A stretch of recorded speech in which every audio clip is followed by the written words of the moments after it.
Hello, welcome to the podcast, The Brand Called You. I'm your host, Sandeep Tyagi, and the brand we are speaking with today is Sonia Goklani.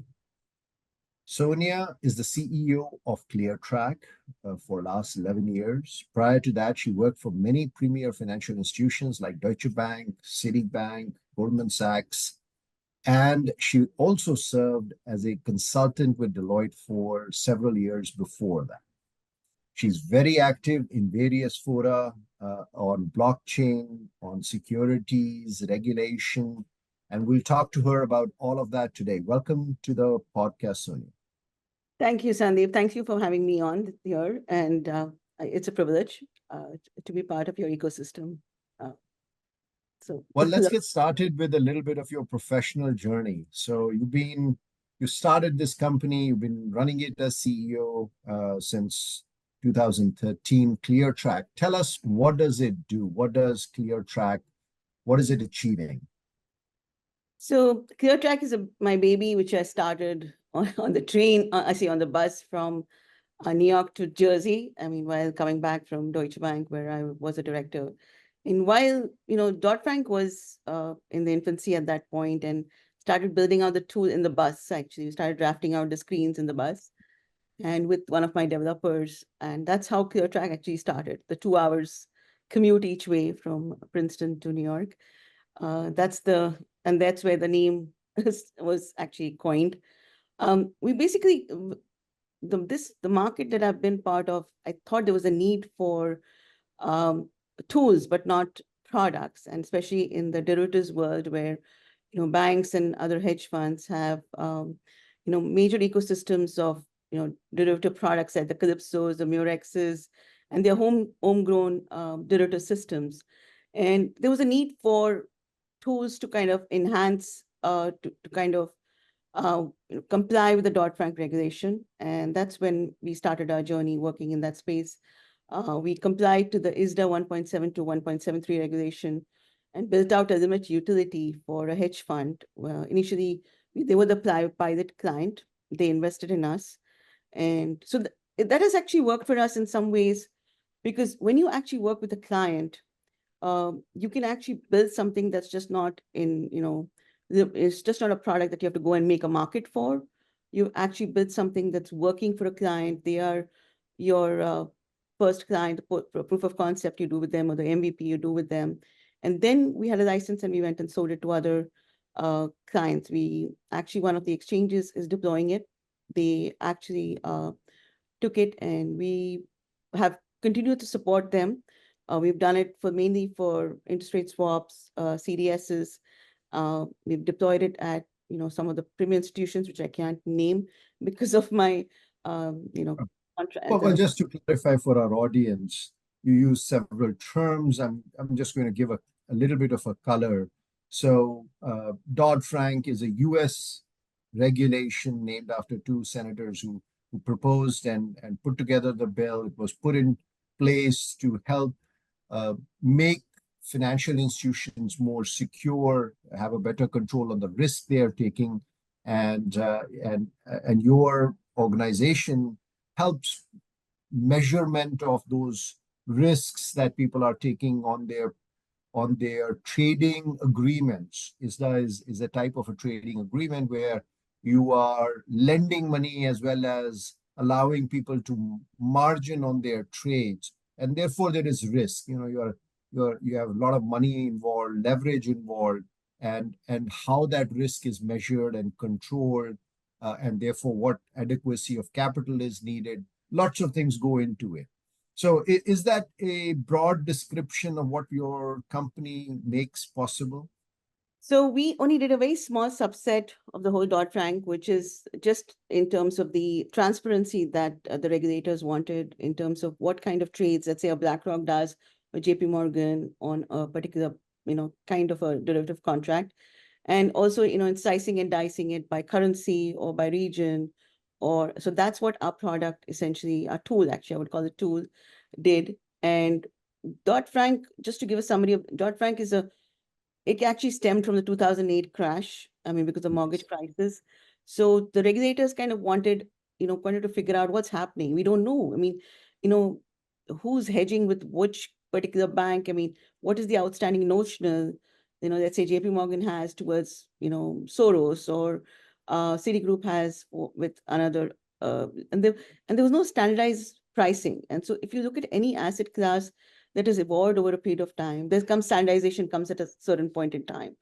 And derivatives went through that standardization cycle where they were traded on the exchange, because so that you knew exactly what the spread was, and there was standardized practices in terms of collateral to be posted, in terms of the margin methodology, the pricing, the valuation. So those were part of the overall Dodd-Frank regulation. We just did a simple part of it, which was just a very small portion of it, which was just the transparency part of it, the reporting part of it, and a certain amount of risk, because you have to kind of do a notional risk and exposure reporting in terms of who's doing with what. So it's kind of like a Napster, I would think, look at it, where you all connect to the central and you kind of, you figure it out in terms of, and there was also controls built in, whereby in terms of how much you can do with each counterparty. So those controls were built in based on the ISDA 1.72 and 1.73 regulation, and also the Dodd-Frank regulation. So we also worked on the MiFID side, which was the similar kind of regulation in Europe. Our tool helped a few funds there too. But they didn't buy it from us, but we just did the technology part of it for them. But the similar, what we have actually believed in is not just building technology for the sake of technology. We want to solve a business problem. ClearTrack has always stood for that. Whether you use an Excel VBA for a trader, and you're perfectly fine doing that, or you use blockchain, or you use Java, J2E, the technology is just the enabler. It's always been our mantra. We don't believe in burdening clients with technology costs and increasing the transaction per cost trade, which is being a big problem on the street today. The technology cost is so high because of regulation. So our motto has always been that. That's where we stand out. We differentiate ourselves in that space, essentially. Sure.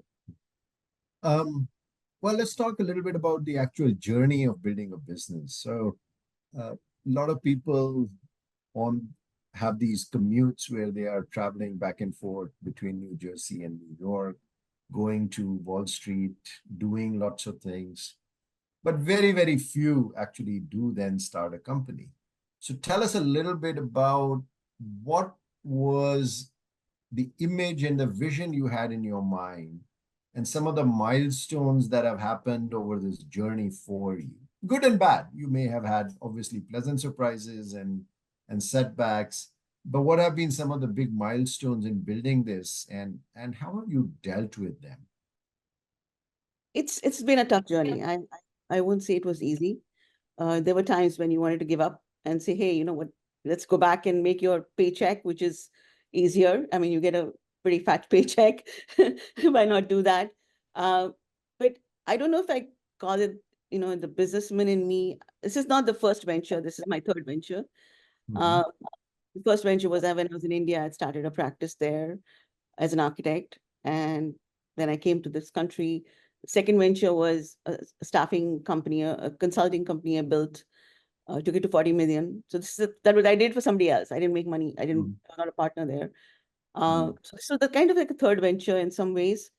And I think I just thought this was the right time to do it. It was a risk. The risk was, but it was a calculated risk. So one of the things that has worked for me is I've always kept my skills current. I don't care which institution I worked for. I've always worked in the cutting edge technology or the cutting edge business. So you can always go back to the market. So in worst case scenario, you always can go back, and that keeps you sharp. Also, it keeps you you work with the smarter folks on the street, and I've been very fortunate. I've had very good mentors as going along, and people who have believed in me. So at different points in time, the different mentors have come in, whether it's executive Did you coaching. take funding? Was it all bootstrapped? How has the business been? Just my own money, and my, yeah, it was just my money, which, so one of the things that has helped me start a company in terms of is I've always kept my expenses low. I've always believed that, when you keep your expenses low, you can take risks. Otherwise, you can't. If you have a large full-blown lifestyle, you know, issue Lamborghinis or whatever, then you're not going to be able to take risks. You'll be able just waiting to pay your bills and waiting to pay your mortgages or whatever you're buying. So that gives you flexibility to start something on your own. I think then you can see better. You can see better. You don't have to think about it. So I think that was Sure. what worked for me in terms of uh, you know, the challenges you face is getting clients, obviously, to believe in you. And I remember my first client, you know, he met me at Le Pain Quotidian in Bryant Park. I had lunch with him. And he asked me, I said, you know, how are you going to build this? So I told him, Andy, I know only this much about the product. The rest of it, I don't know how it's going to be built because the regulation wasn't formulated by then. So nobody knew. It was not just me. Nobody knew about it. So I remember he just said one sentence, he's like 6'5" tall guy. And I'm like, you know, comparatively looking up to him and saying, so he says, okay, you've got the job. And only because you were honest about it, that you mentioned that what you know and what you don't know. So I'm glad that people appreciate that part versus, um, talking and creating a story that you don't know, so you're better. I mean, honesty has worked for me. I mean, I've always been, this is what I know, this is what I don't know, guys. And Sure. so it has hurt me also. I won't say it has not hurt me in some ways. There was a particular client, a bank, which we wanted to we wanted to build a collateral tool for them. That was the other utility that failed, actually. And it didn't take off the way we built it. So the particular bank, we were talking to the very senior executives out there, the CEO, I'm the CEO of the group, actually, of the structured products group. And I knew him from my past life. And I didn't understand that what he wanted. And I couldn't see. So there were things he wanted. He wanted special, breaks, or whatever. I mean, I don't know how to Yeah. put this, but Yeah. Sure. and that was against my principles. So Mm. we had to give up like a $5 million gig. And that day, I think I was totally, I questioned my principles. I'll be honest with you, I questioned my principles. I questioned my way of working. I lost a very key employee of my team, who was an ex-MD of a bank, who was a very good friend of mine, a very, very close friend of mine. And I couldn't tell him also because it was confidential. I couldn't even tell him at that point in time. And I lost him. So those have been some of the challenges. Taking a straight path is not easy. I don't know. I mean, time will tell. I think time is the best way of, telling whether your principles have worked for you or not. It's so that But was you one. sleep better. So that's the good thing about having principles and sticking to them. Who would you give a youngster what advice would you give a professional who's on that bus traveling back and maybe thinking about starting a company? Was it worth it? Would you do it again? Yes, I'll do it again. Totally do it again. Anything you'll do differently? Yes, I think I would do differently. That I would probably take more partners in, not just believe in doing it myself. Kind of collaborate a little more, I think, with different skill sets, and probably build a board, which I actually learned from the startup I'm working with now, where I'm on a board called Points Cash. And I saw the CEO, Steve, the one who's the CEO of the company, and he's already sold a couple of startups.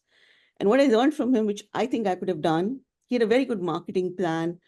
He focused on the marketing versus the product. I focused more on the actual tool versus building the marketing part of it. I think that's what I would do differently if I would do the next gig, which I'm actually starting another tool with.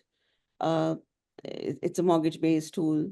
So we are trying to build we're trying to build a cloud tool before we invest in it. But some of the principles still hold good in terms of getting a pilot client and then working on the product. So I think that will be something that I'll always do. So that's something I'll always do. Yeah.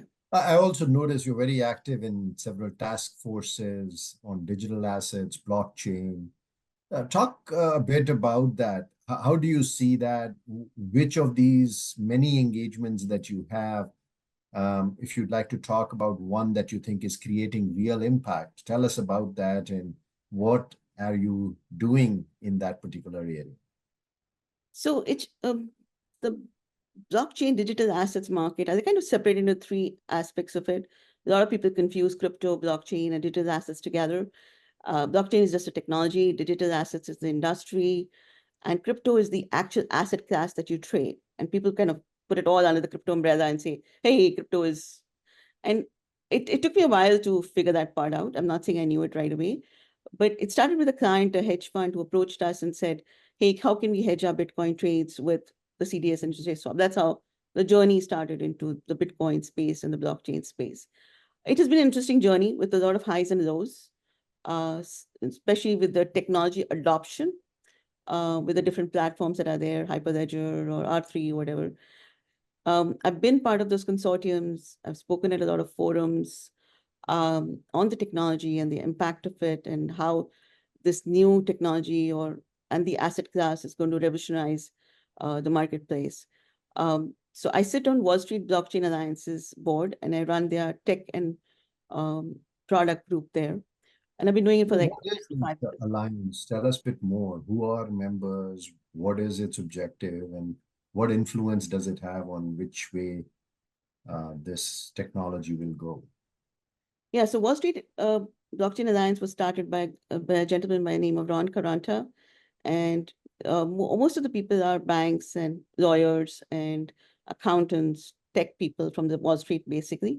We're not a lobbying firm, we're not a lobbying society, but we help a lot of senators think through when they question the different vendors. We have them write up, they ask us questions on collateral, what is BTC, what is Ether. We answer those questions. And pretty much every law firm on the street who plays in the Bitcoin space is in that forum. Most of the hedge funds are there. Most of the accounting firms are there. There's also one new group that we've started called the tokenization group, which is what, to your point, in terms of where do I see in that ecosystem, what's going to play well? I think it's tokenization going forward.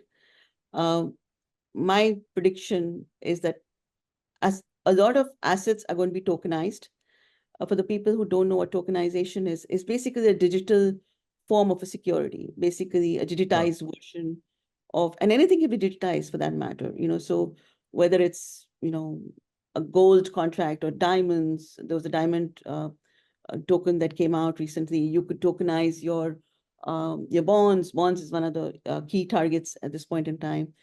And it's just an evolution of the Wall Street industry. I mean, and blockchain is really going to enable that because, as you know, it's a smart contract. It cannot be edited. So that, and combined with it, I think AI is going to do very well, is because I kind of look at it as like a peanut butter jelly kind of, you know, equation, because if you have AI coming in, which is going to, if they have the blockchain back end to it, it's a winning combination because blockchain helps you keep the contractual part of it. AI helps you simulate it, come up with different scenarios. So I see tokenization combined with the back end being blockchain AI doing very well going forward. And I see a big market for it. It's more like a think tank and an analysis group. It helps stakeholders better understand and I lost you. present the impact of these technologies. I lost you I for a said minute. this is then a think tank. Yeah. Yeah, it's I a was think tank. You can look at it as a think tank. Yes. I just lost you. saying that this then is a think tank and a research organization. Hello. Yeah, I'm here. Okay. I'm Yeah. not sure whether, yeah. Maybe. Said this is then a research and analysis organization that understands what's happening in this world and then educates people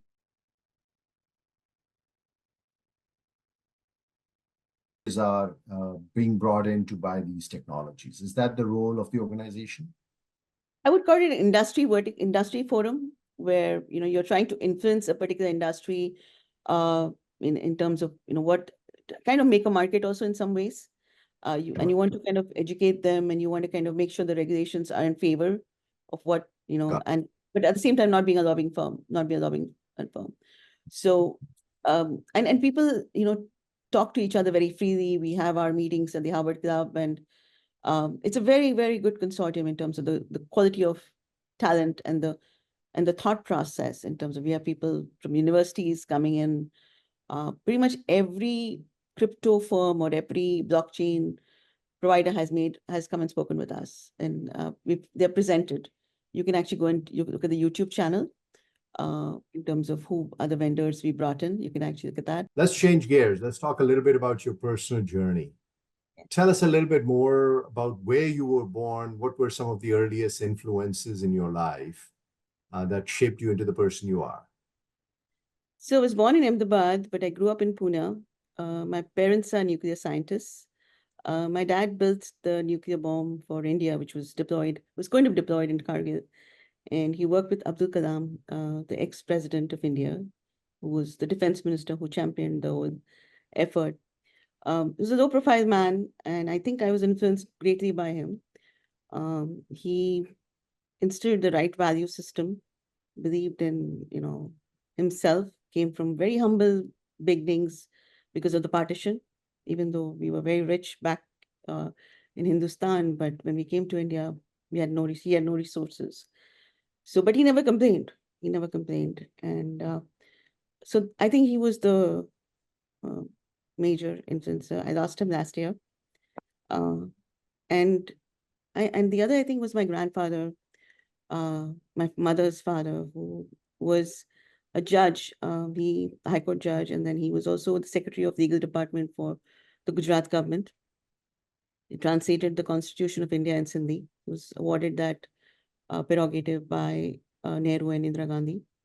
So our family has always believed in giving back to the community, and not just focused on themselves in terms of just making money. We are survivors, like our community. But we've created a separate path for ourselves. And I think that's what's worked for me. And I think the influence was having the army background, where you learned the discipline part of it, and the manners, and, how do you conduct yourself, the British, club that we used to go to. So that was a great influence. And we live in a very, like a Southex colony in Pune, where we had a lot of businessmen who were our neighbors. I mean, we were middle-class people, but the people around us was seriously stinking, stinking wealthy. And I think the combination of both kind of influenced me that, you can do both. You can run a business, but you can have your own value system, and you can have your own style. I think that's been a great influence on me. I think that combination has been a great influence. Very interesting. Very interesting. When did you know that you're going to be moving to US? Was that always the plan? When did you know that you're going to be engineer or an architect in terms of education? And how did the journey go or take you into this world of finance and Wall Street? Yes, it's it's quite a transformational journey. I knew I was going to be an architect when I was, I think, 13 or 14. The reason is I've always been very artistic in terms of painting and stuff like that, and was a good math student. So that was a great combination.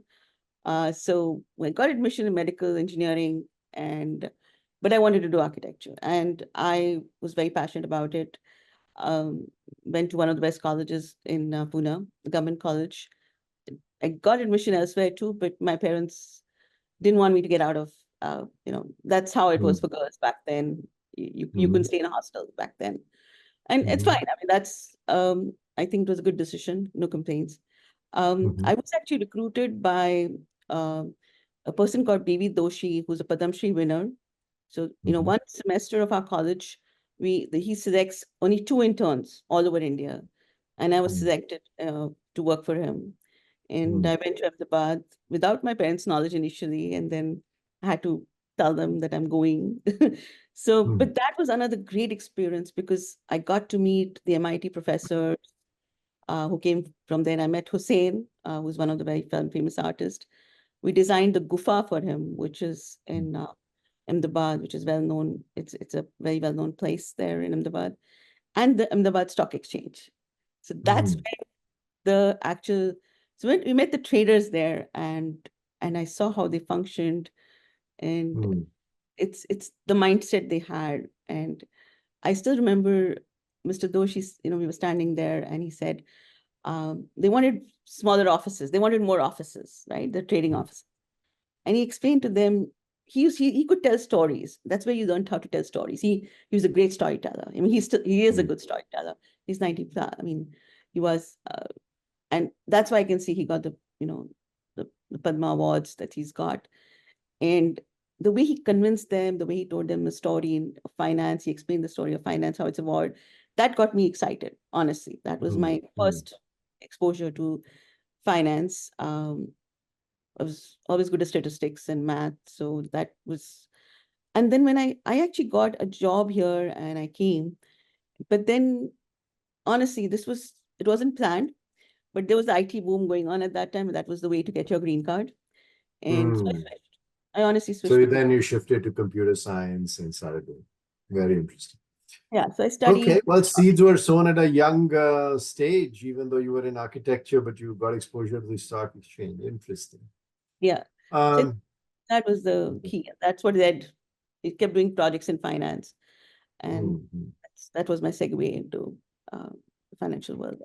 Um, we are now onto a section where I'm going to ask you rapid fire questions. Whatever comes to your mind, Okay. just say it. There's no obviously right or wrong answer, but short, one word, two word answers. Okay. What's your favorite movie? It's an Indian movie called Zindagi Na Milegi Dobara. I think Mhm, you should mhm. live your life. Yep. Okay, very life affirming kind of a movie. If you had an option of going for a beach vacation or going to Paris, which one would you choose? Actually, neither. Uh, I would actually like to do the parks, the national parks. I actually really enjoy the national parks. I'm more a Mhm. hiking person, so I'm more like the So mountains. more nature. Yes. Okay. If you were traveling to go for a conference and at the last minute, when you reached there, the conference was canceled. So you were in a hotel room with 5 free hours. What do you do? Well, I would try and see if I can go and see the city and make the most of it. I've actually been stuck in Munich once like that. My flight got delayed, and just go to use the spa or do something about it, but don't crib, make the most of it. So I see. When you are alone and contemplative, what is your mechanism to introspect and come up with a new idea? so people are going to laugh at this, but it is not a traditional way of thinking, I would say. So I like my Indian movies. Okay, I think they relax my mind big time, and I think some of my best ideas have come by watching them, and it just relaxes you. And I think like a Friday night, if I have some problem going on in my head or some idea, somehow I think it's the ecosystem or it's the universe talks to me through that medium or what it is, but I think that's my medium and it's worked for me in the Ah, past. Well, I think it would be Margaret Thatcher. mm, And the reason being is that I've always wondered why she was called the Iron Lady and the whole movement that she had. And those were very interesting times for women back then. And I mm, just would like to understand, like, I know there's media portrays a movie, the Iron Lady, but I don't think that gives out the real facts. And mm. um, and to deal with the Queen, I think my strength, I would say, is I'm a person who can balance personal and professional life very well. And I think I've embraced being a woman, and especially in the word, in a man's word, which is Wall Street. And that's my, I think, tagline. I would say that, that's where my brand is. I've always believed in, you don't have to be a man uh, to survive in the ecosystem. So Well, thank you so much for spending the time with us. There you have it, folks. The balanced woman who has made her own mark in a primarily men's world of Wall Street. Thank you for joining us, and join us at the website of tbcy.in to see a lot more podcasts like this. Thank you. Thank you for having me. It was a privilege. Thank you for listening to the Brand Called You videocast and podcast, a platform that brings you knowledge, experience, and wisdom of hundreds of successful individuals from around the world. Do visit our website www.tbcy.in to watch and listen to the stories of many more individuals. You can also follow us on YouTube, Facebook, Instagram, and Twitter. Just search for the Brand Called You.